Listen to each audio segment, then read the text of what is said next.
Hello friends आम्भे मैंने सीटी exam रे मैथ रु आसुथिबा किछि सिलेक्टेड क्वेश्चन डिस्कशन करिवु जहाँकि आपण मानक पई बहुत इंपोर्टेंट।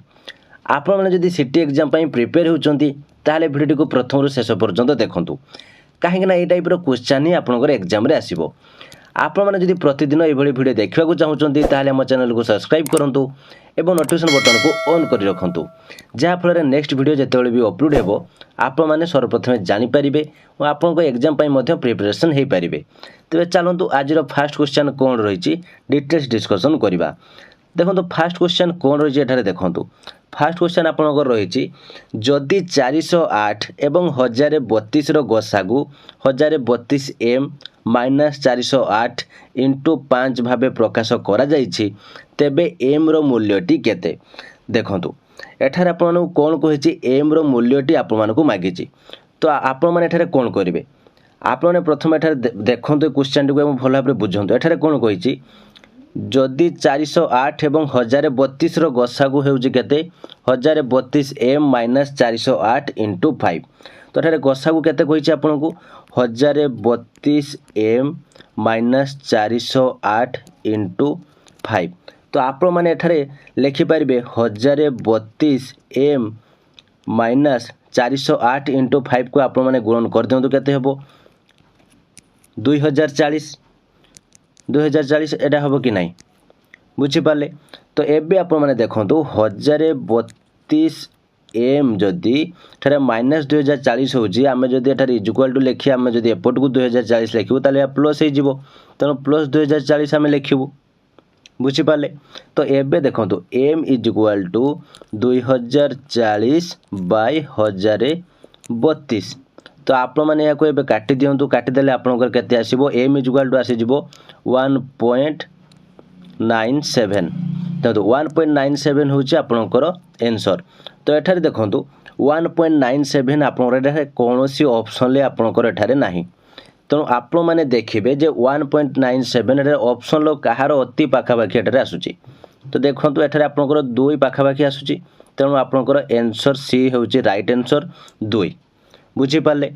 तो जदि बुझी पारनांती तो आउ थरे भल भाव देखि दियंतु एठारे आपण माने बुझी जिवे। तो देखो नेक्स्ट क्वेश्चन कौन रही देखो नेक्स्ट क्वेश्चन ठार रही 30 दिन और 36 घंटार अनुपात होची केते एठारे आपनको पचार जाइछि तो ये होची आपनकर सेकेंड। तो देखो यह होची आपनको पई सिलेक्टेड क्वेश्चन आपण माने थरे याको प्रैक्टिस यदि करिदेबे ताहले आपण माने जानि जिवे केमिते क्वेश्चन रो आंसर अति सहज रे आसी जिवो। तार देखो आपण को एठार देइछि दिन एवं घंटा तो आपण मानको ए दिन को प्रथमे घंटा रे कन्वर्ट करिया पई पड़िबो जदि घंटा रे आपण माने कन्वर्ट करि नेउचंदी ताहले आपण अनुपात टी को सहज रे काढी परिबे। तो एक दिन माने 1 डे इक्वल टू केते 24 आवर आपण माने समस्त जानचंदी गोटे दिन माने 24 घंटा तो गोटे दिन जदि आप 24 घंटा हो केते पचार 30 दिन ताले 30 दिन आपणकर केते घंटा 24 इंटू 30 केते होबा आपणकर 720 घंटा जदि 720 घंटा एठारे होची ताले एठारे आपणकर 30 दिन एठारे केते आसिला 30 दिन होची आपणकर 720 घंटा एवं एठारे आपणकर देइची केते 36 घंटा बुझी पाले। तो एबे यार अनुपात आपण माने काढी परिबे अनुपात केमिति काढिबे 720 बाय 36 को भाग कर दियंतु आपनकर आसी जिवो 20:1 तो आपनकर देखंतु आंसर कोन अछि ऑप्शन ए 20:1 ये होछि तार राइट आंसर। तो फ्रेंड्स आपन जे बुझी पारछन ताले वीडियो को एबे गोटे लाइक कर दियंतु। देखंतु नेक्स्ट कोन रहिछि क्वेश्चन देखिबा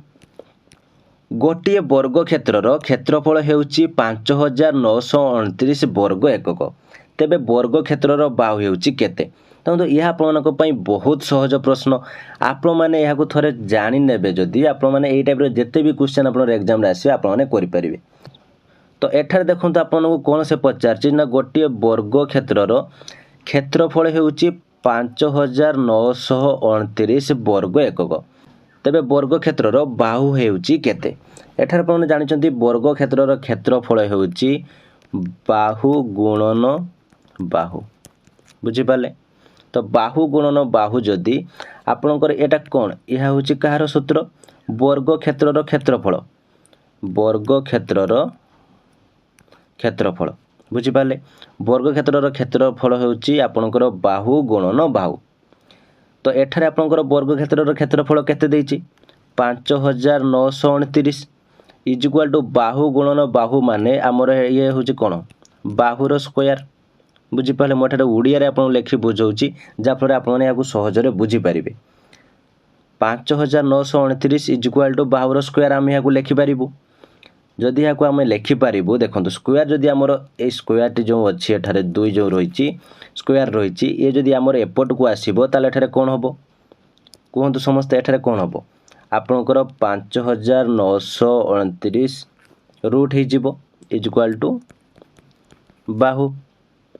तो ये 5929 रूट केते 77 इज इक्वाल टू बाहु ताहले आपणकर बाहु एठारे केते आपनको आसुची 77 तो आप राइट आंसर ऑप्शन सी 77 एकक यही टाइप रे आप माने अति सहजरे क्वेश्चन गुड़िकर आंसर दे पारिबे किंतु आप माने जदि एग्जाम पूर्व सब थरे प्रैक्टिस कर दउचंती ताहले आप माने जानि पारिबे नले एग्जाम रे जानि पारिबेनी बहुत कंफ्यूज रहबे भूल भाल कर दे पळे आसी। तो फ्रेंड्स आप माने जदि कम समय भितरे अधिक प्रिपरेशन हेबा को चाहूचंती ताहले हमर स्पेशल क्लास जो रही से आप जॉइन हो प्रिपरेशन करें एवं आपड़ी मैथ रे वीक अच्छा ताहले आपंकर से क्लास टी बहुत इंपोर्टेंट आपंपाई कहीं मैथ रे आम एमती ट्रिक कहीचु जो ट्रिक साहाय्य आप गोटे सेकेंड रे आपंकर जेकोसी मैथ पढ़ले तार आंसर आप बाहर करेंगे तेणु आपण मैंने लेट करूँ बहुत कम टाइम अच्छी जिते जल्दी आप जॉइन हो प्रिपेयर करेंगे आपंपाई से सुविधा हे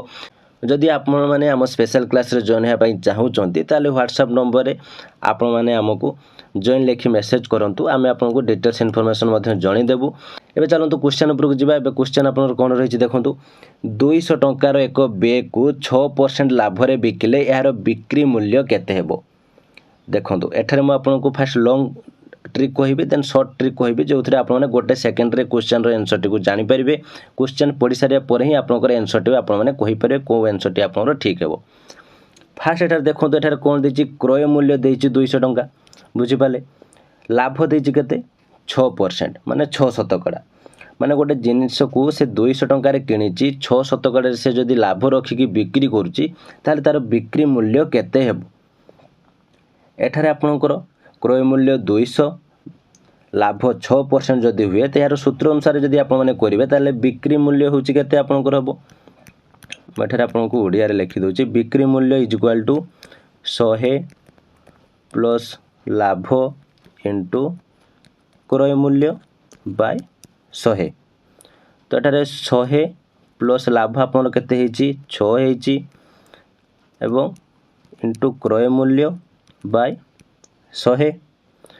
तो एठारे आपनकर एबे कोन हे जिवो एठारे हे जिवो 106 इंटू 200 बाय 100 तो एबे आपण माने एठारे काटि दियंतु एठारे 2 रे कटि जिवो तेणु 106 इंटू 2 होउछि केते 212 तो आपनकर आंसर केते आसुछि 212 होउछि आपन राइट आंसर।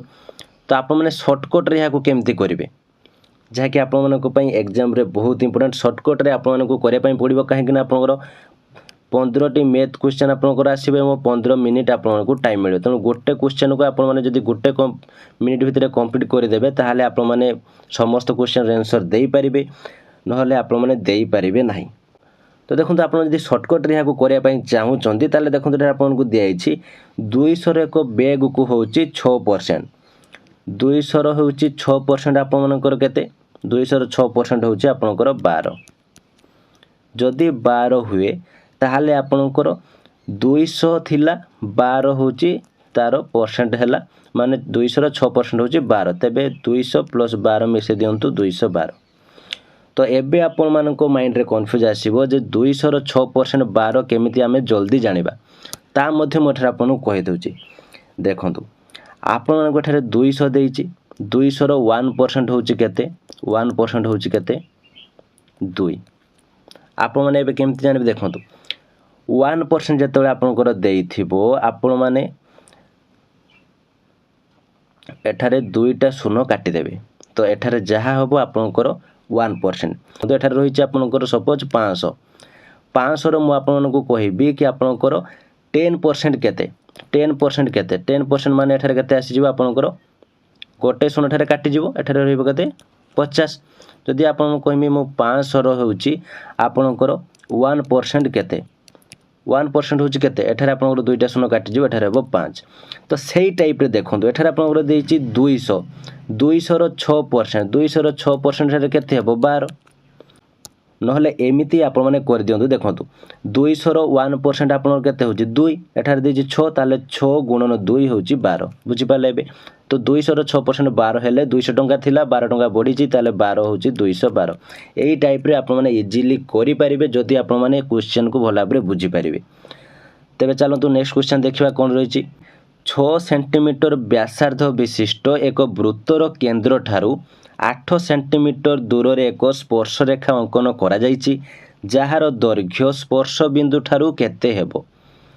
देखो एई टाइप रो क्वेश्चन मध्य बहुत इंपोर्टेंट एई टाइप रो आसे या को आपण बहुत इजीली करि परिबे। देखो तो फास्ट से कोन कहिछि ना गोटे वृत्तर 6 सेंटीमीटर व्यासार्ध विशिष्ट एक वृत्तर केंद्र ठारू 8 सेंटीमीटर दूर रे एक स्पर्श रेखा अंकन करा जायछि। तो मु फास्ट एठारे अंकन कर दउछि एटा देखो 6 सेंटीमीटर व्यासार्ध विशिष्ट तो ये हूँ आमर 6 सेंटीमीटर एक वृत्तर केंद्र ठारू 8 सेंटीमीटर दूर एक स्पर्श रेखा तो ये हूँ तार डिस्टेंस एठारे ये हूँ 8 सेंटीमीटर एक स्पर्श रेखा। तबे से कौन कहूँ अंकन कराई जार दैर्घ्य स्पर्श बिंदु ठारू केते सेंटीमीटर हेबो। देखो एठारे आपन को कौन पचार जार दैर्घ्य स्पर्श बिंदु ठारू केते सेंटीमीटर हेबो ताहले एटा से आपन को पचारुची एटा आपनकर केते तो ए बाहु मिली ए बाहुटा को आपन को बाहर करिया पई पड़िबो। तो एबे आपन माने बाहर करि परिबे कि नाही देखंतु एठारे रहिछि आपनकर AC इक्वल टू तारे आपन कोन करिवे 8 रो स्क्वायर प्लस 6 रो स्क्वायर रूट ओवर। तो एबे आपन माने 8 रो स्क्वायर केते आपन माने कहि परिबे 8 रो स्क्वायर होछि 64 6 रो स्क्वायर 36 तो 64 36 मिसी केते हेबो आपनकर 100 देखो तो 100 जदि हुए 100 रूट ओवर केते आपनकर 10 सेंटीमीटर 10 आसुची ना तेणु आप राइट आंसर होची ऑप्शन बी 10 सेंटीमीटर। तो चलतु नेक्स्ट क्वेश्चन देखिबा ABCD हेउची एक सामांतरिक क्षेत्र जदि कर्ण AC कोण को A को समद्विखंड करे तेबे निम्नलिखित केउ उक्तिटी ठीक हेबो। BD उपरे AC लंब भाव में रही ABCD हेउची एक आयत क्षेत्र AC कोण C को समद्विखंड करे ABCD हेउची एक रम्बस। तो एठारे देखो एबे दिखाई A ये B ये C ये D तो एठारे आमे ए टाइप रे लिखिबू। अच्छा एबे से कोन कहूची ना ABCD एक सामांतरिक क्षेत्र जदि कर्ण A आउ C को समद्विखंड करे A को समद्विखंड करे तेबे निम्नलिखित केउ उक्तिटी ठीक हेबो। तो आपनकर एठारे ऑप्शन C होउची ठीक हेबो AC कोण को C समद्विखंड करे। देखंतु AC कोण को आपनकर कोण एठारे C समद्विखंड करूची एठारे आपन भलो भाबरे बुझंतु जदि एठारे देई जदि कर्ण AC कोण को A समद्विखंड करे माने AC ए जो A एवं C कोण को जदि A समद्विखंड करूची ताहाले AC कोण को C मध्य समद्विखंड करूची बुझि पाले। तो फ्रेंड्स यही टाइप रे आपनकर एग्जाम रे क्वेश्चन आसे आपण माने भला भाबरे को प्रैक्टिस करंतु प्रैक्टिस करले ही आपण माने जानि परिबे। तो केउ क्वेश्चन आपण माने बुझि पारले नाही ता मध्य आपण माने कमेंट से देई परिबे जहा फल नेक्स्ट क्वेश्चन जतले मु आपण को प्रैक्टिस करबी से क्वेश्चन को मध्य मु ऐड कर देबी। तो फ्रेंड्स ये थी आज भिडियोटी केमती लगे जब किसी डाउट थाए कमेंट बक्स निश्चित भाव जनातु भिडियो भल लगी लाइक और शेयर करूँ जहाँफल समस्त पाखे इनफर्मेशन पहुँची पार और आपड़ जब आगक ये भिडियो देखापी चाहते आपने प्रिपेयर करने चाहते ताहले आम चैनल को सब्सक्राइब कर नोटिफिकेशन बटन को ऑन कर रखुँ जहाँफल जिते आम चैनल भिडियो अपडेट हो आपने सर्वप्रथम जानीपारे और आपंकर एग्जाम प्रिपरेशन करेंगे और आपड़ी आम स्पेशल क्लास जॉइन करने चाहते हैं डिस्क्रिप्शन में व्हाट्सएप लिंक दी जाइए आपको मेसेज करेंगे।